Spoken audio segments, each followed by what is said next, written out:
तो चलिए बहुत बहुत स्वागत है जोरदार तरीके से। और ऑब्वियसली मैं लगातार कुछ इंटरेस्टिंग स्टोरीज आपके सामने ला रहा हूँ, कुछ ऐसी प्रेरणा जो समाज में एक बदलाव लाए, एक परिवर्तन लाए और सब कुछ बदलता हुआ दिखाई दे। प्रयास मेरा कहीं ना कहीं यही है। और इन बच्चों के माध्यम से मुझे लगता है कि समाज में प्रेरणा हमेशा सक्सेस से ही मिलती है। और जब इन सक्सेस स्टोरीज को आपके सामने लाता हूँ तो मेरा उद्देश्य यही होता है कि अगर ये कर सकते हैं बच्चा तो आप भी कर सकते हैं।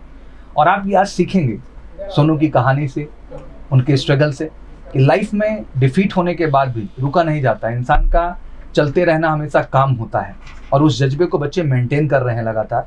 इस समय जितने भी इंटरव्यूज़ ले रहा हूँ, आई रियली फील प्राउड कि बच्चे एयरफोर्स भी क्वालिफाई हैं, नेवी भी क्वालिफाई हैं, सर आर्मी भी कर देंगे, कोई टेंशन नहीं सर, जहाँ बैठेंगे वो एग्जाम क्लियर कर देंगे। तो बड़ा अच्छा लगता है यार कि एक इंसान एक जॉब के लिए सोचता है, यहाँ बच्चे 3-4 जॉब एक राउंड में क्लियर करते हैं। उसी कड़ी में आज ऐसी ही कुछ इंटरेस्टिंग कहानी है, कुछ मोमेंट्स हैं जिनको मैं आपके सामने डिस्कस करूंगा। तो सबसे पहले मैं स्वागत करूंगा सोनू। बहुत बहुत स्वागत है बच्चा आपका। Thank you sir. सोनू की कहानी कुछ इस तरह शुरू होती है कि सोनू रिटन में अच्छा स्कोर करते हैं इंडियन एयरफोर्स के, और ऑब्वियसली फेज 2 के लिए जाते हैं, बट किसी कारणवश रेस से बाहर होते हैं। एग्जैक्टली होना नहीं चाहिए, बट कहते हैं कभी कभी जो है कुछ किस्मत को भी वधा होता है। हर इंसान अपने हिसाब से सब कुछ नहीं कंट्रोल कर सकता है। बट अच्छी बात ये होती है कि सोनू जैसे बच्चे हैं फिर से खड़े होते हैं, अपने आप को समेटते हैं और पुनः नेवी में भी इन्होंने सिलेक्शन ले लिया है। डेट कब की आपकी है फेज 2 की? 11 अप्रैल की डेट लगी है, देहरादून सेंटर मिला हुआ है। तो बिल्कुल इस बार फिर से कमर कस के जो है सोनू बढ़ रहे हैं तेजी के साथ और जो है अपने फेज 2 को क्लियर करेंगे। तो आप सबका इस बार आशीर्वाद भी चाहिए और बिल्कुल इनकी कहानी हम समझेंगे किस तरीके से, कहाँ से, किस तरह से शुरुआत की सोनू। सोनू सबसे पहले कहाँ से आप बिलोंग करते हैं? सर मैं प्रॉपर मैं सलेमपुर से हूँ और डिस्ट्रिक्ट मेरा देवरिया है। देवरिया के बच्चे हमेशा फौज के लिए देवरिया, आजमगढ़, मऊ, गोरखपुर, बलिया, गाजीपुर, सबका हमेशा एक अलग रुतबा देखने को मिलता है। तो ये आप लोग को बचपन से प्रेरणा डाली जाती है फौज जाना है कि मतलब सडनली ये आता है अंदर से? और सर हमारे जो मतलब मैं जहाँ से बिलोंग करता हूँ वहाँ पे मतलब जनरली बच्चे जो हैं डिफेंस के प्रिपरेशन करते हैं जी। तो खैर वो आर्मी की तैयारी करते हैं, तो मेरा मतलब फिजिकल में उतना वो नहीं था। मैं पढ़ाई में बहुत इंटरेस्टेड था शुरू से ही जी। मैं पढ़ाई में सही भी था जी। मैं सेंट्रल हिंदू बॉयज स्कूल से पढ़ा हुआ हूँ बनारस से जी। और नवोदय से भी पढ़ा हूँ। बहुत बढ़िया। नवोदय में कब किस क्लास? नवोदय में 6-7 पढ़ा था, उसके बाद छोड़ दिया था मैं नवोदय, क्योंकि वहाँ पे कोचिंग फैसिलिटी अवेलेबल नहीं है। आपको एक मतलब ग्राउंड उसके अंदर कैंपस के अंदर में थे आप? देवरिया। अच्छा, देवरिया जनरल में थे, ठीक है। उसके बाद मेरा 9th में selection central Hindu boys school में हो गया जी। तो वहाँ से मैं 9 से 12 तक पढ़ा। उसके बाद मैं तैयारी करने लगा डिफेंस की, एनडीए की, स्पेशली मैं एनडीए की प्रिपरेशन कर रहा था। मैंने 2 बार एसएसबी इंटरव्यू भी दिया हुआ है टेक्निकल एंट्री के थ्रू जेईई मेंस से। बहुत बढ़िया। और उसके बाद मैं मतलब साथ मैं हर पढ़ाई तो हर चीज़ जो एग्जाम मेरे सामने आता है मैं उसकी तैयारी करता रहता हूँ। जो फिलहाल जो एग्जाम सामने आ रहा है तो उसी में एयरफोर्स का भी मैं दिया और उसमें हो गया। फिर अभी फिजिकल आउट हो गया, उसमें फिर नेवी का दिया है। इसमें फिजिकल आउट होने के कारण क्या रहा शिवम? मतलब ये बड़ा सरप्राइजिंग था हमारे लिए भी। लाइक ऑफ गाइडेंस, क्योंकि मैं किसी से कुछ पूछा नहीं, खुद से कर रहा था। मुझे लग रहा था हो जाएगा, कोई बड़ी बात नहीं। हाँ, कोई बड़ी बात नहीं है, 7 मिनट में हो जाएगा जी। लेकिन मेरा जो है कि ऐसा नहीं कि मैंने रनिंग कम किया था, मैंने प्रैक्टिस किया था, लेकिन मैं ज़्यादा प्रैक्टिस कर दिया था। तो जब पेन स्टार्ट हो गया, ग्राउंड में आते थे एमकेसी के आप, तो फिर सर से डिस्कस नहीं करते थे इस चीज़ को कि सर 2 मीटिंग दौड़ रहा हूँ मैं इस समय? कोई बात ही नहीं की? नहीं, मैं प्रिपरेशन के दौरान आया था, फिजिकल के दौरान नहीं आ पाया था। नहीं गाइडेंस किया, ठीक। तो उस समय जाया करते थे? हाँ, उस समय आता था जी। तो आपने स्वयं से ही इसको करने की कोशिश की और उसका थोड़ा सा खामियाजा भी मिला कहीं ना कहीं। चल, बहुत बढ़िया, कोई बात नहीं। अभी नेक्स्ट अपॉर्चुनिटी आपके सामने। अच्छा, जर्नी आपकी खूबसूरत रही। जैसे कि आपने कहा कि बनारस में आप जिस विद्यालय का नाम ले रहे, काफी फेमस है वो स्कूल, जिसमें आप अपना 12th तक कंप्लीट की। तो 12th में परसेंटेज कितना रहा बच्चा आपका? 87। शाबाश। तो बेसिकली फिर जेईई एग्जाम में बैठे कब 10+2 कब क्लियर किया आपने? 21 में क्लियर किया। कोरोना पीरियड में ही? हाँ, कोरोना पीरियड में प्रमोटेड में था मैं। मतलब नहीं तो मेरा और अच्छा मार्क्स आ गया होता। प्रमोटेड में प्रमोशन समझ रहा हूँ, उस वजह से भी थोड़ा सा स्कोर नहीं हो पाया जितना आप चाहते थे। Yes sir. ठीक है। तो 2021 फिर आप 2022 जनवरी वाले जेईई एग्जाम में बैठे थे कि अप्रैल वाले में बैठे? मैं दोनों दिया था, 4 सेशन हुआ था मेरे जब जिसमें मैं दिया था। अब 2 ही रह गया। हाँ, अब 2 ही रह गया है। तो जेईई वाला एग्जाम आपने 4 अटेम्प्ट दे दिए? नहीं, 2 दिया था। अच्छा, 2 दिए थे 2022 में। कौन से महीने? जनवरी फरवरी दिए थे? कौन से महीने? एक फेब में होता है और एक अप्रैल में। अच्छा, फेब और अप्रैल वाला आपने दिया। तो कौन सा वाला मार्कशीट यूज किए, फेब वाला कि अप्रैल वाला? नहीं, मेरा जो था फेब वाले में ज़्यादा था। कितना स्कोर कर लिए थे? मेरा 91 था फेब वाले में परसेंटाइल। तो 91 पे तो आप अच्छा नीट कॉलेज भी पा जाते? नहीं, हमीरपुर मिल रहा था, NIT हमीरपुर। तो उस समय मैं सोचा था मैं बस IIT में जाऊँगा। अच्छा। और मैं सोचा फिर मुझे तैयारी करनी चाहिए एडवांस के लिए भी। तो मैं उसको नहीं लिया, एडवांस की प्रिपरेशन किया, लेकिन अगली बार भी मेरा जेईई मेंस ही निकला, एडवांस नहीं निकल पाया। तो मेंस में सेकंड में कितना स्कोर कर पाए? मीन्स सेकंड वाले में, हाँ। सेकंड वाले मेरा 87 था। 87 था। तो फिर इसके बाद आप एनडीए भी उसी बीच एग्ज़ाम था? हाँ, एनडीए भी मैं दिया हूँ एक बार। अच्छा, एनडीए जो एक तो सितंबर में रहा होगा 2021 वाला, वो आप दिए नहीं होंगे? शायद नहीं दिया था। नहीं दिया था। हाँ। 2022 में अप्रैल वाला दिया आपने? हाँ। पहला वाला हाँ, अटेम्प्ट। हाँ। तो रिटर्न आपका हुआ उसमें? नहीं, रिटर्न मेरा क्लियर नहीं हुआ था। नहीं क्लियर हुआ आपका।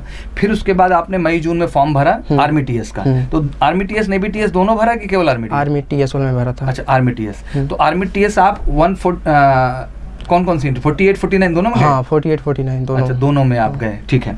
तो बेसिकली जो है आपने फॉर्म भरा जेई का। मैं जो है सोनू के माध्यम से आप सबको क्लियर कर देना चाहता हूँ बच्चा कि आप जो हैं 10+2 अपीयरिंग से ही एनडीए के लिए एलिजिबल हो जाते हैं। दैट मीन जैसे ही आप 11th का एग्जाम कर लिए बच्चा, जितने बच्चे देश के इस समय 11th के हैं सब सुन रहे हैं तो मैं बता दूं कि 11th के बाद जो अगला 3 सितंबर का एग्जाम आ रहा है इसके लिए आप एलिजिबल हैं। बट बहुत लोगों को जानकारी नहीं, वो बड़ा दुर्भाग्यपूर्ण है देश के लिए कि आप अपीयरिंग का ये चांस जाएगा।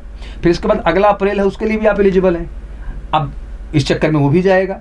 और एक इंटरेस्टिंग बात कि आपको जेई एग्जाम में भी अपीयर होना है, जो 2024 में आपका जनवरी में जेई कंडक्ट होगा और अप्रैल में अगला होगा, पर पहला तो जनवरी ही मानते हैं हम लोग। उसमें भी आपको अपीयर होना। उसका फ़ायदा मैं आपको समझा देता हूँ। उसका फ़ायदा ये है बच्चा कि एनडीए एक अलग एंट्री जिसमें रिटन एग्जाम देकर के आपको 2 बार एसएसबी साल भर में मिलता है, बट उसी की पैरेलल आर्मी टीएस और नेवी टीएस स्पेशल एंट्री है जो कि 2-2 बार आती हैं। ये डायरेक्ट एसएसबी है, लेकिन उसमें जेई में आपका परसेंटाइल होना जरूरी है। दैट मीन जेई एग्जाम में अपीयर होना जरूरी है। इस बार नेवी में कितना बुलाया पता है तुमको? नहीं पता। 9.5 लाख के आसपास रैंक वालों को। और आपका कितना रैंक रहा होगा उस समय? पता नहीं। अच्छा, रैंक आप नहीं नोटिस किए थे? कितना परसेंटाइल ही बस याद था? कितने अंडर रैंक आई थी? अच्छा, रैंक जेई के पूछ रहे हैं? जेई रैंक मुझे लगा नेवी का पूछ रहे हैं। नहीं, जेई में तो मेरा रैंक था मेरा 78 के आसपास था। 78,000। हाँ। और अप टू 9 लाख तक नेवी ने बुला लिया।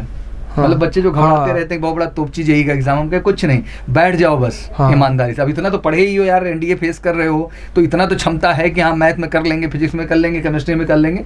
अगर बच्चे 40 to 50 परसेंटाइल भी ला लें, कितना ला लें? 40 to 50, तब भी ये जो है बुला लिए जाएंगे। तो आप सोचो बच्चा, 6 मौका, कितना मौका सुनो? 6 मौका बच्चा, 2 एनडीए के थ्रू, 2 आर्मी टीएस, 2 नेवी टीएस। अब 6 बार तो कोई एसएसबी में नहीं फेल होता है। नहीं, अगर वो अप्रोच कर लिया तो सही से तैयारी करे तो ठीक है। तो इस तरह टीएस की 2 अपॉर्चुनिटी बैक टू बैक रही।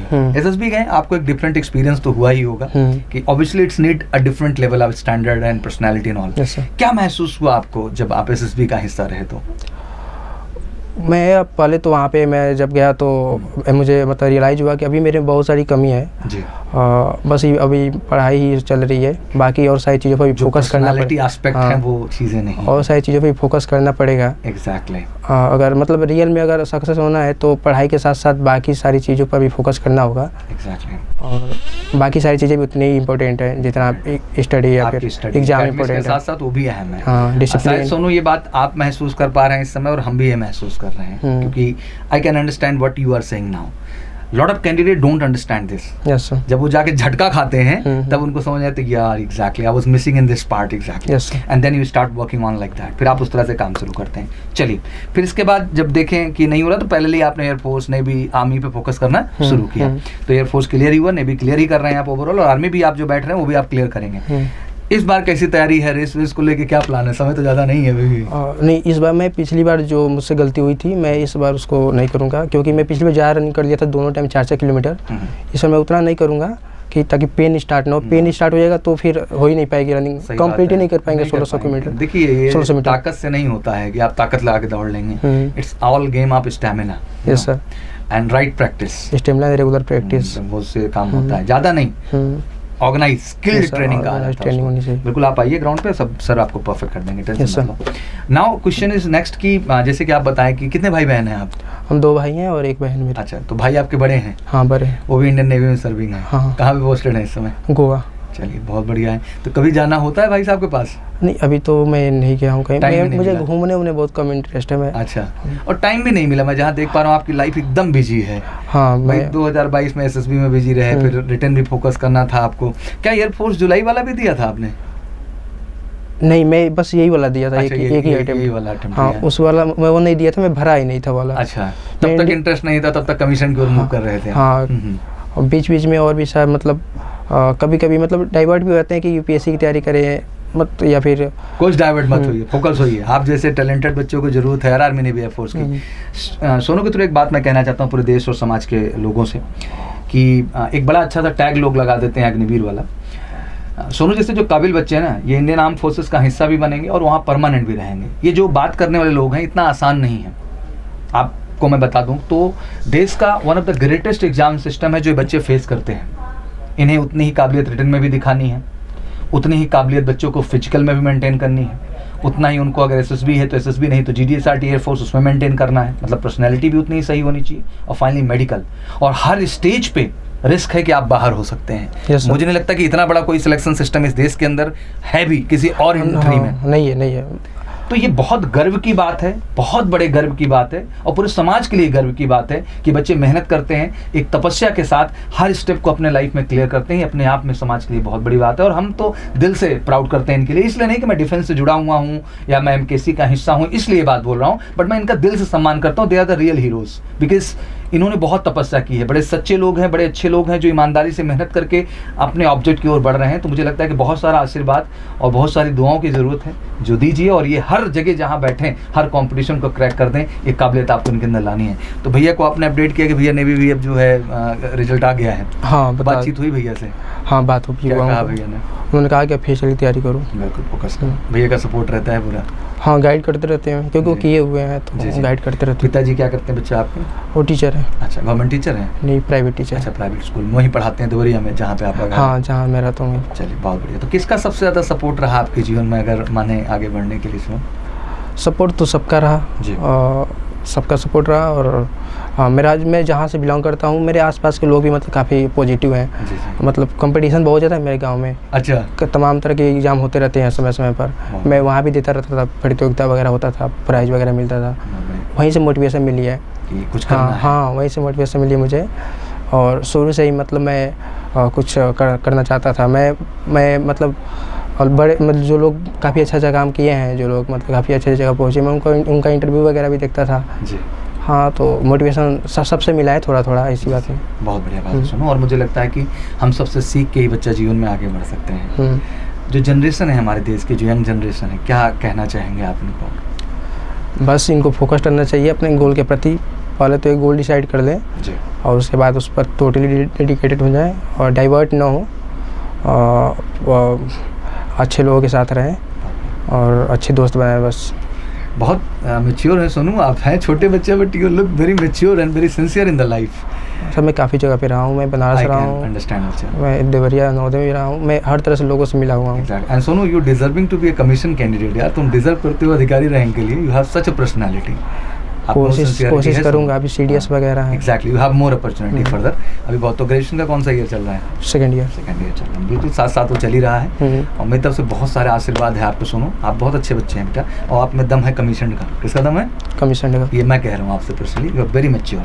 बस क्या है, थोड़ा आपको एक्सप्रेसिव होना होगा बेटा, थोड़ा इंट्रोवर्ट से आपको एक्सट्रोवर्ट होना होगा, थोड़ा जॉली होना होगा, थोड़ा स्ट्रेस आउट होना होगा, चिल रहना होगा। फौजी तो जाता ही स्ट्रेस्ड कंडीशन में है, तो हमेशा चिलैक्स रहता है। क्या रहता है? चिलैक्स। बस वही एटीट्यूड आपको भी अपने अंदर लाना है और चीज़ें धीरे धीरे क्या हो जाएंगे बच्चा, बेहतर हो जाएंगे। ठीक है, बहुत अच्छा लगा बेटा आप आए, आपके माध्यम से बहुत लोग इंस्पायर होते हैं। और सोनू, यही कोशिश है सब बच्चों से, मैं हमेशा ये कहता हूँ कि नथिंग पर्पज, मेरा केवल एक पर्पज होता है कि समाज में मैं कैसे पॉजिटिविटी फैलाऊँ। देखो, कोई भी परिवार, समाज, गाँव कैसे विकसित होगा जब हर घर से एक बच्चा क्या हो जाए, बच्चा गवर्नमेंट जॉब में चला जाए, सेंट्रल गवर्नमेंट जॉब में चला जाए, हमारे आर्म फोर्सेस में जाए, तो लाजमी सी बात है कि उस परिवार की दिशा और दशा दोनों बदलेगी नहीं बदलेगी। और यही माध्यम है जिससे हमारे देश को सफल बनाया जा सकता है। तो बेटा आप सबके माध्यम से ही वो चीज़ मैं इनको पहुंचाता हूं कि अगर सोनू कर सकते हैं तो ये भी कर सकते हैं। बस एक जज्बा अंदर रखें और ईमानदारी से मेहनत करें तो हर चीज़ संभव है। और ऐसा कोई बड़ी चीज़ नहीं है, अगर आदमी सेल्फ मेहनत करना चाहता है